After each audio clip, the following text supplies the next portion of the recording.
Upgrading your gaming laptop is a great way to increase performance and make it last longer. But you don't want to make a mistake, cause damage, and waste time or money. There's a lot to consider. So I've broken down everything that you need to know into these categories so that your upgrade goes smoothly. Alright, we need a quick disclaimer about how upgrades may affect your warranty. In many regions like the US and Canada, you can upgrade your laptop without voiding your warranty as long as you don't cause damage.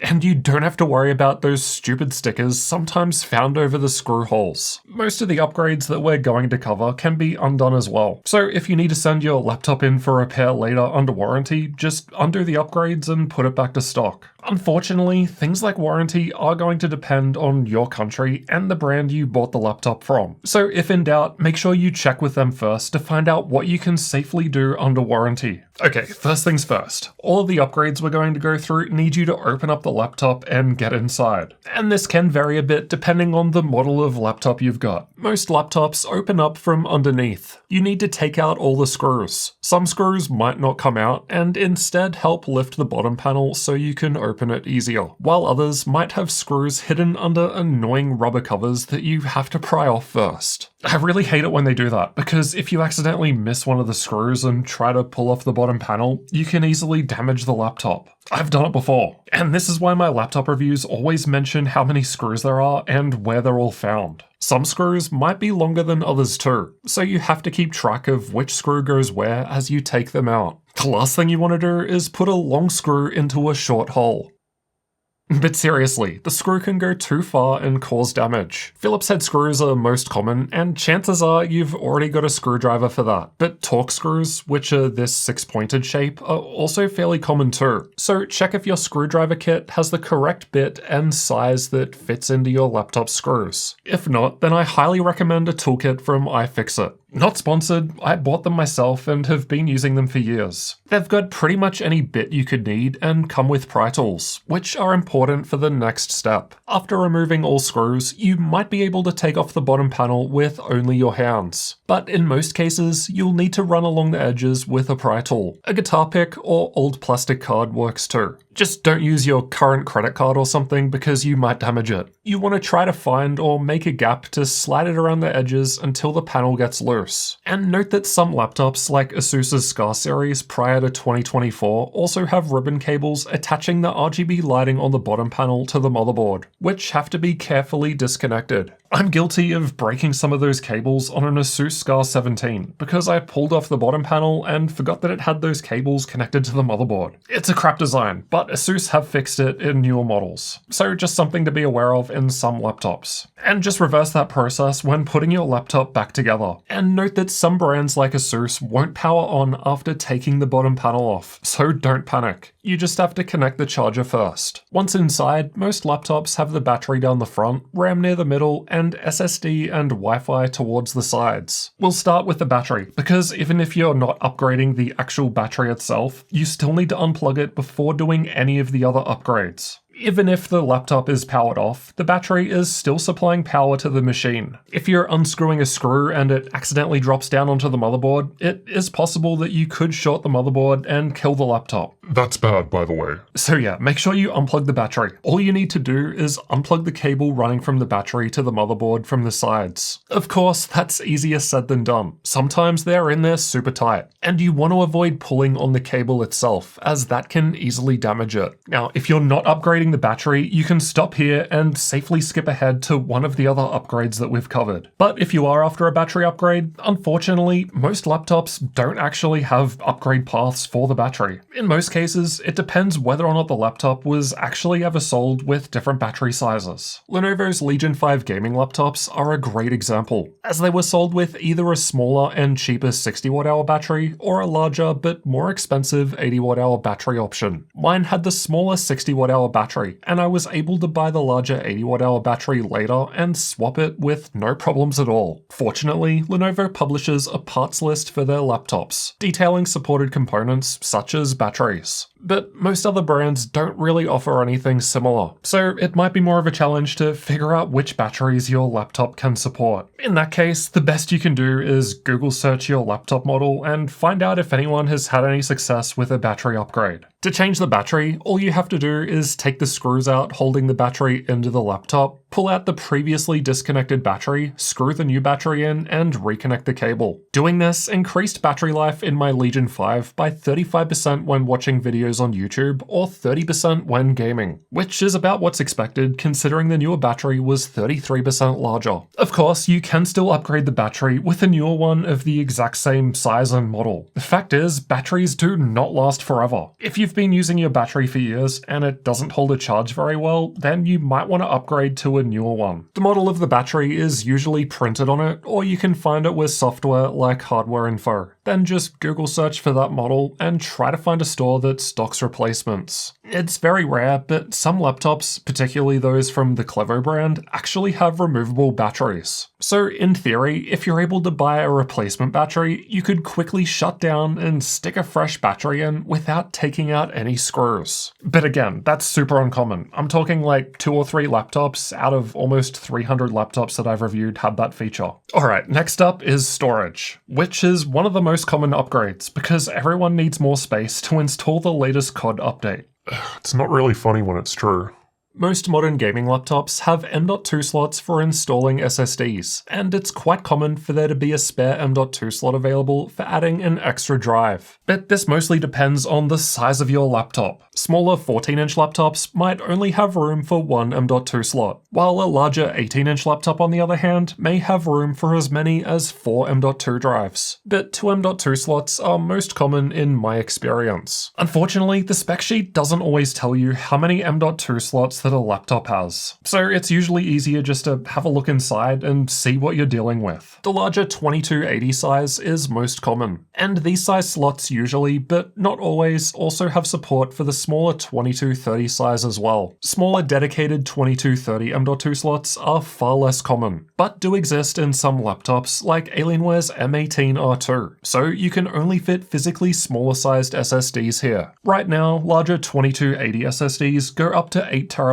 in capacity, while the smaller 2230s max out at 2TB, as there's just less physical space on them to fit more memory chips. When you get to those larger capacities, you start getting chips on both sides of the drive, which takes up more room. Double-sided SSDs will not fit in some laptops' M.2 slots due to space constraints. At least not without bending the drive, which is not recommended for long-term use. Unfortunately, this is not something that I've ever seen listed on a laptop spec sheet, which is why I always mention if it's a limit in my laptop reviews. Because it would really suck to buy an 8TB drive only to find that it doesn't physically fit into your machine. If I haven't yet reviewed your specific gaming laptop, then the best you can do is take a look inside and kinda eyeball it and see if there's anything that looks like it would be in the way. Oh, and this problem goes both ways too, because most of the time when you go to actually buy an SSD, it doesn't say whether or not it has the chips on one side or two. You don't find out until you get it. So the best thing you can do is try to look up reviews of it and see if there's any photos or video that will show you. And absolutely forget about using any M.2 drives designed for desktop motherboards with large coolers. You can probably take off the cooler and still use the drive, but if a giant cooler is needed for full performance, then the SSD may throttle under heavy load and perform slower. Now, M.2 is just the name of the physical connector that's used to connect the SSD to the laptop's motherboard. It's possible for an M.2 connector in your laptop to support the older and slower SATA interface, or newer and faster PCIe. So if your laptop only supports SATA M.2 drives, then you're wasting your money spending more on a more expensive PCIe drive. You might also see NVMe mentioned when shopping for an SSD, but in most cases, for all intents and purposes, you can just replace that with PCIe. Sometimes the physical M.2 slot inside the laptop might have text printed on or near it saying if it supports PCIe, SATA, or both. But again, that's not always the case, and you might have to check the spec sheet. Though even then, there's still no guarantee. Many spec sheets only list the storage the laptop comes with, rather than what the spare M.2 slot actually supports. It can be a bit messy. This Lenovo Legion 7i just mentions that it comes with a 1TB PCIe SSD. We have to dive into their dedicated PDF specs to see that both M.2 slots support PCIe Gen 4. But not every brand publishes that much information. I feel like I'm repeating myself when I say that. It really is the common trend throughout this video.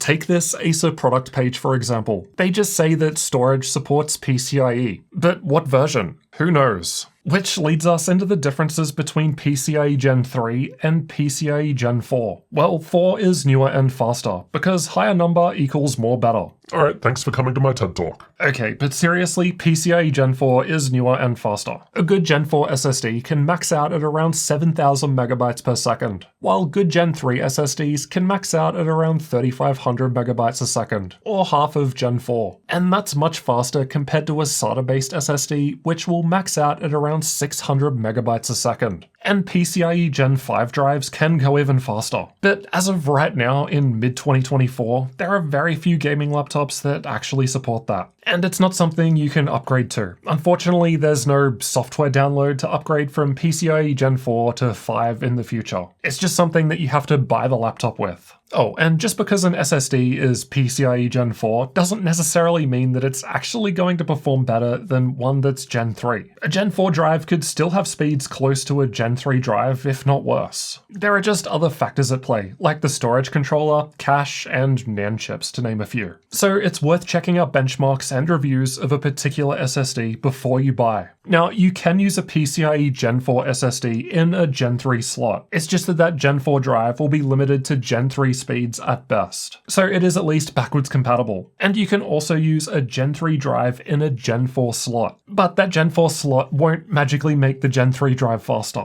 Alright, so when picking a new SSD for your gaming laptop, you need to consider its physical size. Is it actually going to fit in the laptop? You need to consider the connector, which in most cases is M.2. You need to consider the interface, so SATA versus PCIe. And then you can pick the capacity and how fast you want it to be. So then, how much capacity do you actually need from your SSD? Cheaper laptops tend to come with 512 gig SSDs, but there are still some that sell with 256 gig drives, which is barely enough for Windows and a few programs these days. Now, it depends on how much data you actually plan on storing, but personally, I think that 512 gigs is honestly the minimum. It's just a bit small. Even 1 terabyte is a bit cramped for me. But again, this depends on you and how much data you plan on storing. For me, I would at least want 2 terabytes, but you might be different. All you can really do is take a guess based on how much stuff you've currently got and try to extrapolate it into the future and take a guess at how much space you're going to use. And then buy with that in mind. That's all you can really do. To install a new drive, you need to remove the included screw. Insert the M.2 drive on a bit of a diagonal angle and push it in. It will only fit in one way due to the way it's keyed, so you cannot put it in wrong. Then put the screw back to hold it in place, but don't tighten it too much and crush the drive. Some laptops might have thermal pads included to help cool the drive, so just leave them in place if they fit. If you've got a thicker double-sided drive, you might need to remove the cooling pad or cut it up a bit for a cozy fit. Now, if you've installed the new SSD in addition to an existing drive, you might need to go to Computer Management in Windows and set up the drive by formatting and giving it a drive letter. But then on the other hand, if you're replacing the SSD that's already installed in the laptop, keep in mind that that has your Windows installation and all your files. So you'll either need to use another machine where you can put both the old SSD and the new SSD in to clone it over, or otherwise do a fresh installation of Windows onto the new SSD and reinstall all your programs. Oh, and just a quick rant. It's worth noting that most Windows 11 laptops have Bitlocker enabled by default these days, which is Microsoft's full disk encryption. And that's there for security. But if you take out the Windows operating system drive, insert a different drive, and then for whatever reason you take that out and put the original Windows drive back in, Bitlocker is going to detect a hardware change and lock you out of the drive. At that point, the only way to access it is by entering in the Bitlocker recovery key. But the problem is, unless you've been logging into Windows with a Microsoft account, then you won't have this and you'll lose access to all your files forever. Now, this might just be an issue for us local Windows account diehards out there, because if you use a Microsoft account, Windows will automatically back up the Bitlocker recovery key to your Windows account. If you're using a local account and Bitlocker automatically set itself up, you're not going to have the recovery key, unless you set Bitlocker up yourself and saved the recovery key. And even if you do have your Bitlocker recovery key on your Windows account available online in the cloud somewhere, if the laptop you're currently upgrading is the only device you have with internet connectivity, then you're not going to be able to use it to go and grab the Bitlocker recovery key once you've started this process. So you'll have to make sure that you've got the Bitlocker recovery key in advance just in case. So just to play it safe, I think that it's worth either suspending Bitlocker while you work on hardware changes through Windows, or even completely disable it altogether. And don't forget to turn it back on when you're done though, as full disk encryption is useful for security. Cheaper budget gaming laptops may still have older 2.5-inch drive bays, so you can either install a SATA-based SSD or some spinning rust, aka a hard drive if you like pain. But loading any files from a hard drive or even just booting the operating system takes a long time compared to an SSD. And budget SSDs have become so cheap these days that I honestly think there's no excuse. In 2024, you should not be buying a 2.5-inch hard drive for your laptop. Just get a 2.5-inch SATA SSD instead and save yourself the headache. It depends on the design of your laptop, but usually there will be a drive caddy you screw the drive into, and then you connect it to the SATA port. Then go through the same computer management process covered earlier to format the drive and assign it a drive letter. Alright, let's get into RAM upgrades next. Most gaming laptops have 2 slots for random access memory sticks, aka RAM, aka memory, but up to 4 is possible in much larger laptops like MSI's Titan series. Some thinner laptops might have just 1 memory slot, with the rest soldered to the motherboard, while some other smaller laptops, like Asus's 2024 version of the Zephyrus G14, offer 0 room for memory upgrades. In those cases, you just have to buy it with enough memory from the start, because you can never change it. Even the cheapest budget-friendly gaming laptops ship with at least 8 gigs of RAM installed these days, which I don't think is really enough for a gaming laptop, unless you're doing just the most basic of tasks. 16 gigs on the other hand has been a solid mid-range option for a number of years now, and while I think that it's still enough to get the job done in plenty of modern games, I think we're starting to get to the point where I wouldn't consider 16 gigs to be an upgrade. Honestly, 16 gigs is more of a baseline, and a nice upgrade would look more like going to 32 gigs. And then if you need more than that, well, you're probably someone that knows about it, like you're a content creator or programmer, something like that. In which case you might be looking at 64 gigs or even 128 gigs. Or I think right now we can go up to 192 gigs with the 4 slots in MSI's Titan series with the new 48 gig memory sticks. Though that does have the downside of running at slower speeds in order to get that higher capacity. So there's trade-offs there. Now, total memory capacity, or its total size, is probably what most of you think of when it comes to RAM. So like 8 gigs, 16 gigs, 32 gigs, and so on. And that's because it determines how much stuff you can have open at once. But as you'll see soon, there's way more to RAM than just that. The capacity is usually one of the few things that's actually listed on a laptop spec sheet. A quick and dirty way to see if you would benefit from more memory capacity is to check the Windows Task Manager. You can get a rough idea of how much memory you're using for different tasks. If you run out of memory space, it's going to start swapping to disk, which means your SSD acts as an overflow. But as fast as modern SSDs may be, they don't come close to RAM. In other words, laptop performance gets worse if you run out of RAM space. But again, there's way more to RAM upgrades than just total capacity. For one thing, you also need to know whether your laptop uses DDR4 memory or DDR5 memory, because the sticks are not physically compatible. It's not possible to install DDR4 memory into a DDR5 laptop, or vice versa. You cannot upgrade from DDR4 to DDR5. But based on my testing, a DDR5 laptop doesn't really perform that much better than a DDR4 one anyway. Granted, that was when DDR5 came out, and there is faster DDR5 memory sticks now, so you don't have to worry about installing the wrong memory in your laptop.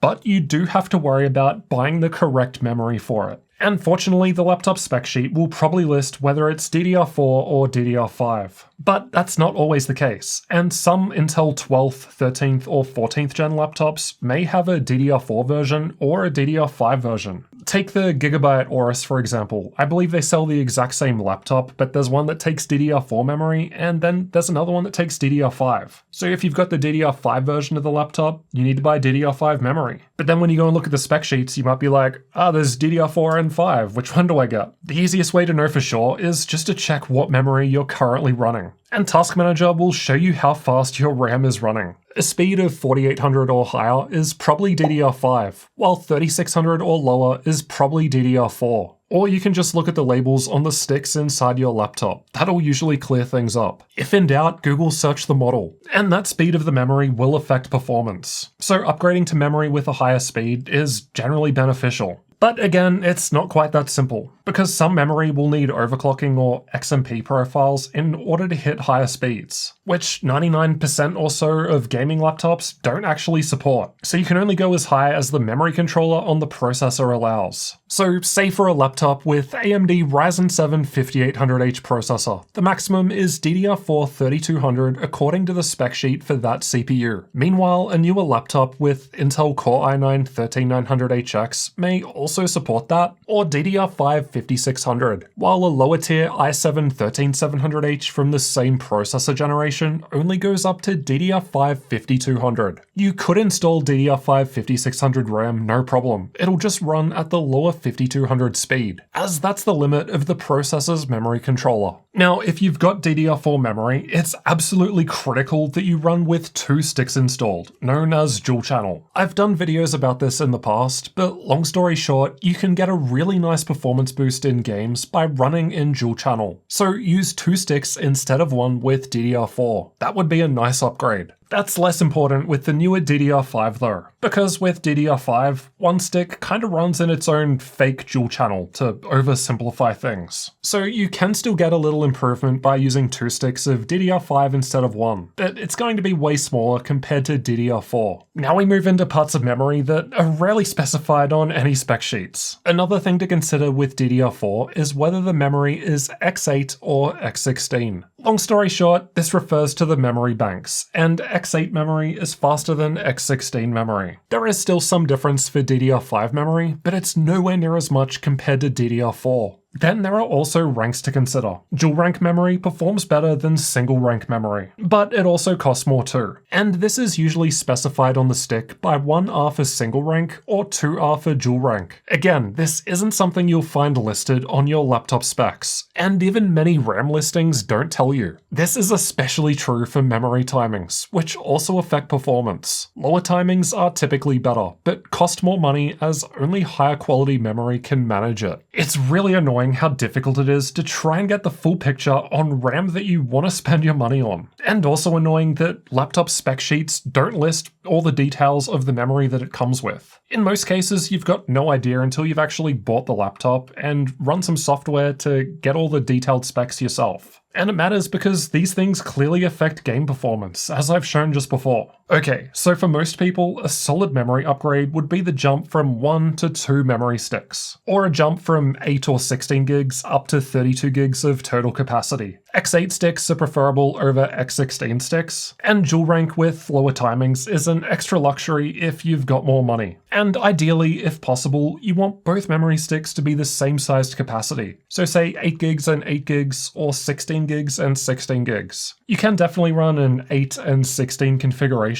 it just won't be quite as good as having them both the same size, at least based on my testing. It doesn't seem to matter too much when the difference isn't that big, but if the difference starts getting big, like you've got an 8 gig stick and a 32 gig stick, then it can start causing negative performance. Clear as mud? Alright, good. As for actually performing the RAM upgrade, it's as simple as pulling the metal tabs of the old memory out and taking out the sticks. Then you put the new sticks in on a bit of an angle and push them down until they click into place. The memory sticks are keyed so that they can only fit in one way. It's not possible to put them in backwards. Some laptops might have some sort of cover over the memory, so just take that off first and put it back in place after. Alright, Wi-Fi is up next. Have you ever tried to download movies and wondered why your Wi-Fi is so slow? Well, it could be due to a number of reasons that I covered here, like your internet service provider sucking or your router being super old. But you could be limited by your laptop's Wi-Fi. Luckily, it's only a $20 to $30 upgrade. And it may also give you a newer Bluetooth version too, which means better device connectivity. The best way to check what Wi-Fi you've currently got is to go into Device Manager and look under Network Adapters. Or you can check in Task Manager if you're already connected to a Wi-Fi network. If you've got Wi-Fi 5, for example, then a nice upgrade might be Wi-Fi 6, 6E, or the latest Wi-Fi 7. But keep in mind that if your wireless router runs at, say, Wi-Fi 5, then upgrading your laptop to Wi-Fi 6 isn't going to get you a speed boost, because the laptop is going to have to downgrade to the older connection to support the older router. Both sides of the connection need to be speaking the same language. Though an upgrade to your laptop would still be useful if you take your laptop out and about and connect it to other networks, as chances are some of those networks might be newer than yours, so still a beneficial upgrade in that case. Here's what an installed Wi-Fi card looks like. It's a small M.2 2230 chip, easily identifiable by the two antenna cables that connect to it. But before you just buy a faster Wi-Fi card, you need to take a look inside your laptop and find out what it supports. M.2 wireless cards come with different keys, which is this bit on the end that you plug into the M.2 socket on your laptop. Basically, they have different bits cut out to prevent you plugging the wrong thing in. So you have to get in there and take a look at what you've got. The E key is most common in my experience, and is printed on the Wi-Fi card. Popular Wi-Fi cards like Intel's AX210 for Wi-Fi 6E have both A and E keys, while the newer BE200 for Wi-Fi 7 only has the E key. So if your M.2 slot only supports the A key, then you're out of luck with that card. Unfortunately, the type of key doesn't seem to be listed on the spec sheet, so your best bet is doing a Google image search for the card you plan on buying. But wait, of course it gets even more confusing.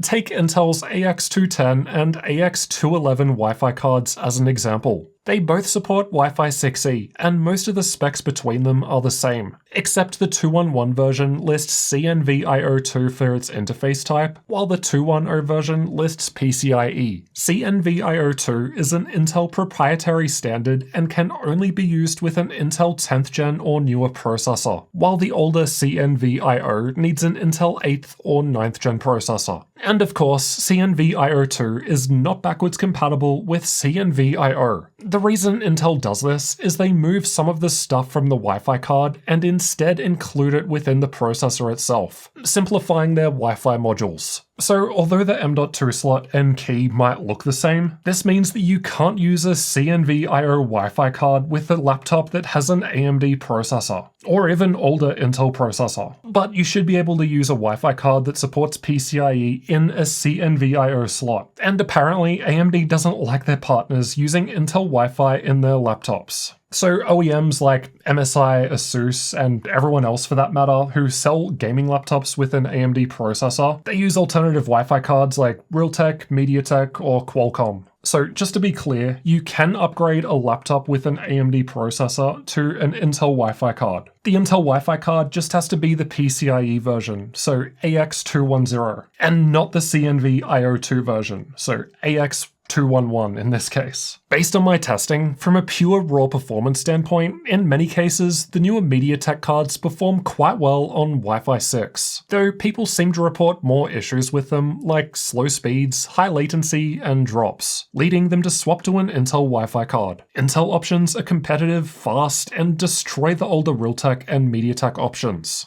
Intel is also way easier to buy and find the latest drivers for in my experience. So then, which Wi-Fi card should you get? Honestly, for most people, I think you'd be looking for an Intel Wi-Fi card with PCIe support, like AX210 for Wi-Fi 6E, because that works on both AMD and Intel laptops. And it works in Intel laptops whether they support CNVio 2 or not. No proprietary garbage.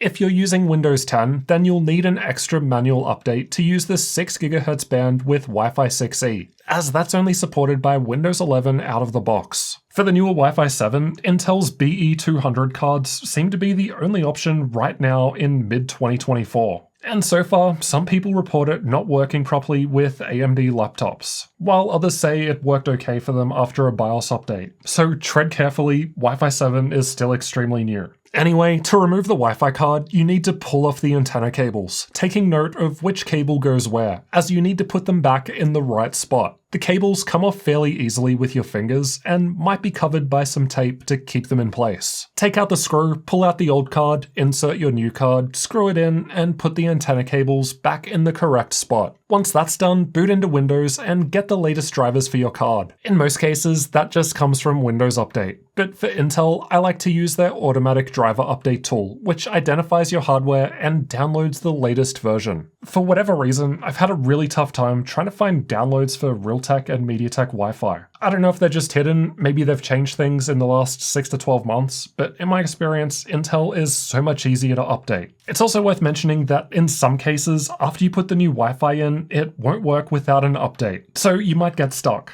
So in order to avoid that, you would want to try and download the drivers for your new Wi-Fi card before you swap it out, so that you still have internet connectivity to get those files. It shouldn't be a problem in a lot of cases because the laptop will have some basic older driver that it will be able to use, but it depends on the Wi-Fi cards you're using. So yeah, try to download driver files beforehand if possible. Unfortunately, some laptops come with a smaller Wi-Fi chip soldered to the motherboard like this, which unfortunately cannot be upgraded. But don't worry, there's still hope. You just have to use a USB to Wi-Fi dongle instead. These can be very small and unobtrusive, though they still waste a USB slot, or they can be bigger with large antennas that may perform better as the antennas are external from the laptop. And you know what they say, bigger antenna means bigger bandwidth.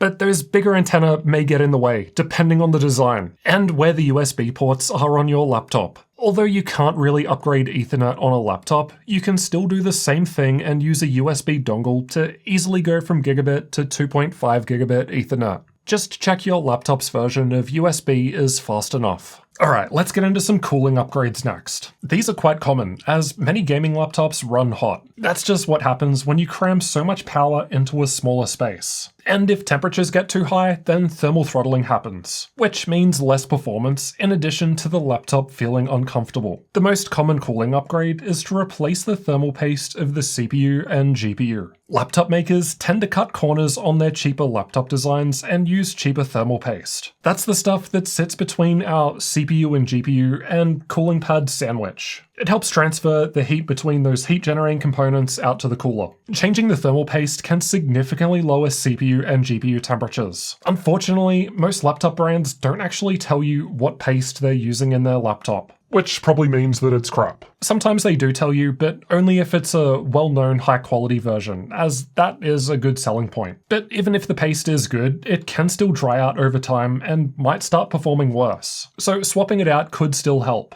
Again, it depends on the paste, but personally, I don't think I would bother changing the paste in my laptop more than once every year or 2 years, even with heavy use. But that's me. I know some people do it every 6 months or so. Yeah, it depends on the paste, and I suppose if you're paranoid about it, you can monitor the temps before the change and after the change, and then over time see if the temps start degrading, and if they do, then maybe you might want to look at changing the paste. In most cases, all you can really do is try and buy a high quality paste and see if it helps. Worst case, if you buy a good quality paste and change it and your laptop already had good quality paste, it should perform about the same. No harm done. Actually, I guess the real worst case would be you apply your new quality paste and the temperatures get worse. But in that case, you might have just applied it incorrectly, so you could always open it up again and try and reapply. Higher-end laptops might have liquid metal installed, and this has a much higher thermal conductivity than thermal paste. It's just more efficient at transferring the heat out of the CPU and GPU up into the cooler. In that case, I probably wouldn't bother trying to replace liquid metal because it's just going to be a mess and too much of a hassle. And realistically, you're probably not going to get that much of an improvement compared to the stock liquid metal application. And you know at the start how I talked about warranty? I think sometimes when you mess around with the liquid metal application, that can affect it. So yeah, be careful.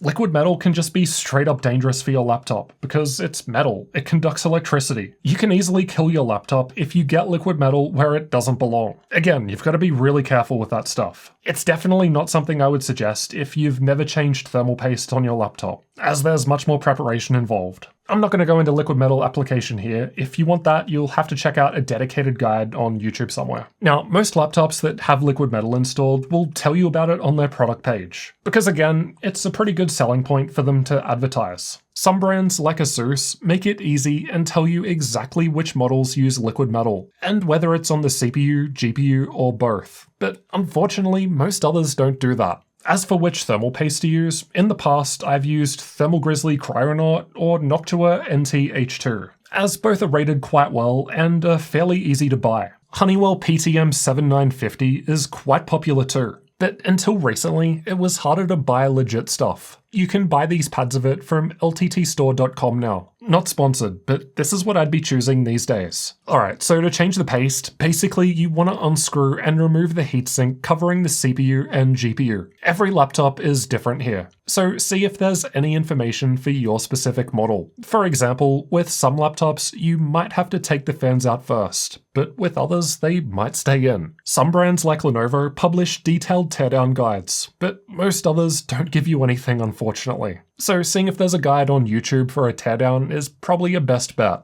Anyway, you'll want to clean off all the old paste from the cooler, CPU, and GPU dies. You can do this with 99% isopropyl alcohol, but you can also get special liquids designed for removing thermal paste. These definitely aren't required and usually cost more, so just stick to isopropyl alcohol. Some people use paper towel to wipe off the paste, but the hack seems to be to use coffee filters because they're lint-free and don't leave residue behind. I used a cloth and cotton swabs, which were great for getting into the edges of the chips. Once everything is clean, you're ready to apply the new thermal paste. The CPU is usually a longer rectangle, so I cover that with a generous line. The GPU tends to be more square, so I go for a more pea-sized dab there. As long as you're using non-conductive paste, it doesn't really matter if there's extra and it goes over the die a bit. It's more important to ensure that the whole die gets covered. Seriously, this is just something I don't get. I know someone is going to complain about my thermal paste application in the comments, because they always do. Everyone has different opinions, but I just don't get it. There are people who literally think if you put too much paste, it's going to somehow prevent the cooler making proper contact. Like, once you screw the cooler back into the motherboard, it's going to have the same amount of space between the CPU and GPU dies no matter what. That paste isn't going to stop that pressure, it's just going to slide out of the way.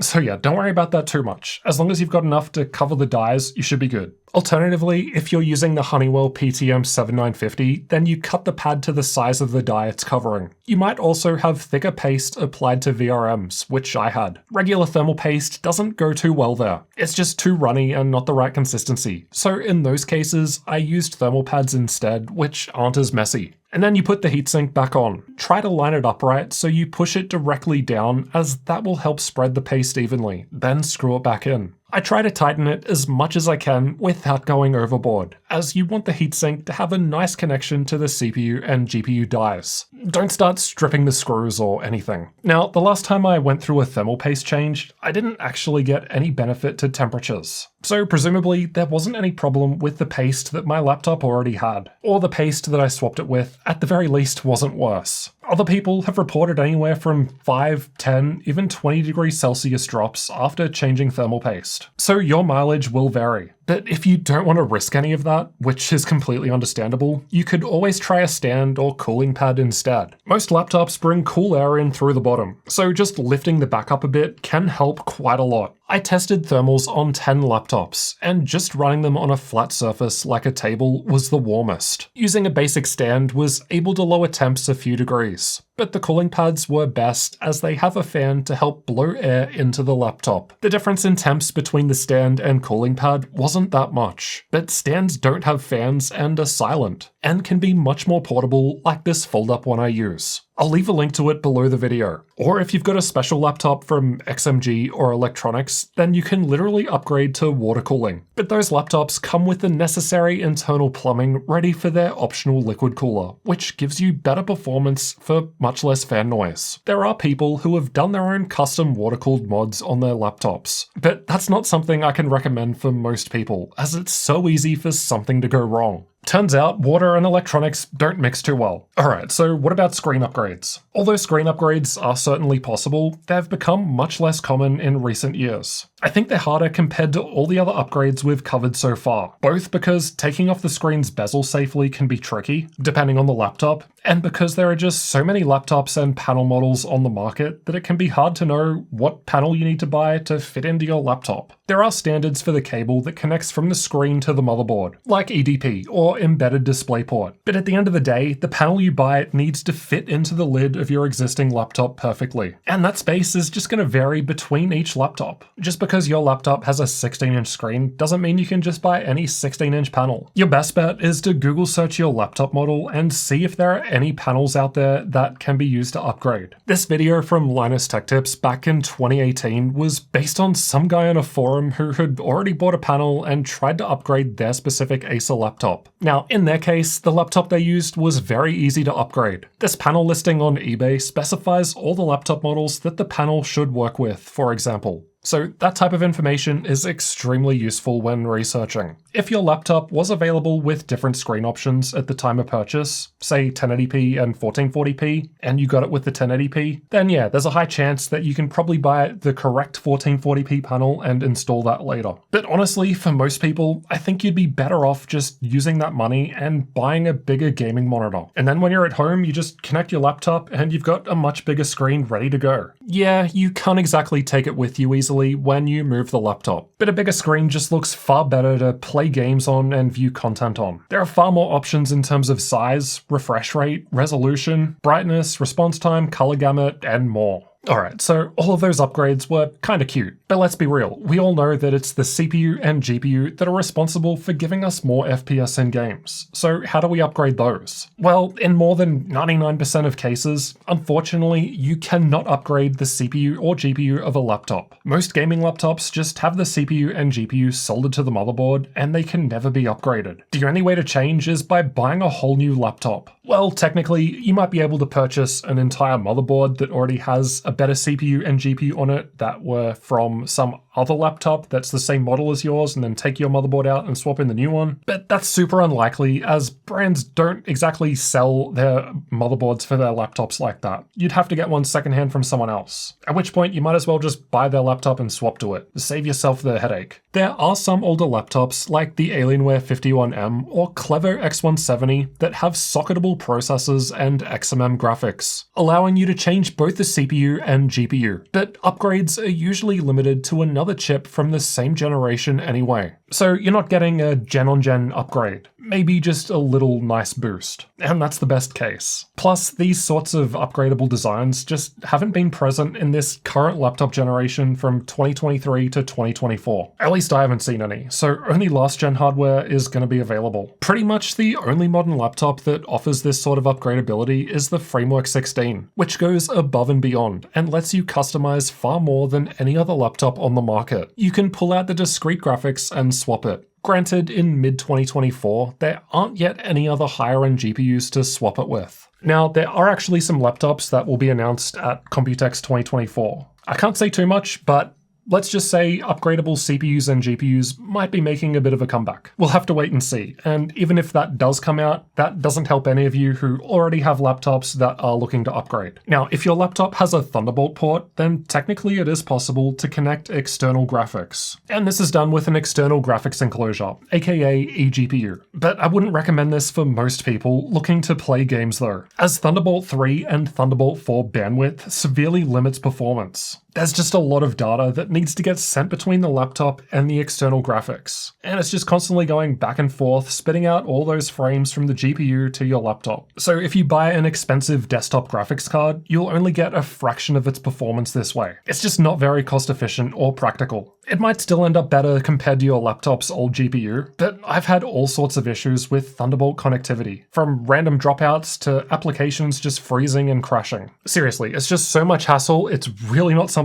I can recommend to anyone. Thunderbolt 5 is just around the corner though, and promises to double, if not triple bandwidth, so things may change in the future. But unfortunately, the only way to get a laptop with Thunderbolt 5 support is to buy a laptop that has Thunderbolt 5. It's not something you can upgrade, so So if your laptop has Thunderbolt 3 or Thunderbolt 4, you can't get Thunderbolt 5. You're stuck with what you've got. Alright, now that you've invested time and money into laptop upgrades, you want your laptop to last longer, right? Well then check out this video where I go through my top 5 ways to make your gaming laptop last longer. I'll see you in that one next.